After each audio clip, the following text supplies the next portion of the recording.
Nagtatrabaho ka ba sa Poland o balak mong magtrabaho dito?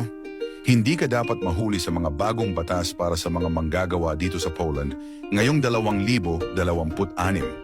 Ngayong 2026, may mahahalagang pagbabago sa labor law ng Poland na dapat mong malaman. Una, tumaas ang minimum wage, kaya mas mataas na ang sahod ng mga empleyado at hourly workers. Ikalawa, salary transparency na. Ibig sabihin, required na ilagay ng employer ang sahod sa job ads at bawal nang tanungin ang dating sweldo mo. Ikatlo, mas mahigpit na ang gobyerno laban sa fake freelance o maling kontrata.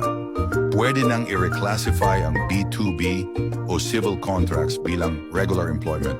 At ikaapat, mas pinalakas ang proteksyon laban sa workplace harassment o mobbing para mas ligtas ang mga manggagawa.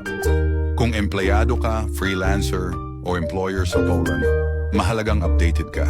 Like, share at follow or subscribe para sa mas marami pang tips tungkol sa trabaho at buhay sa Poland.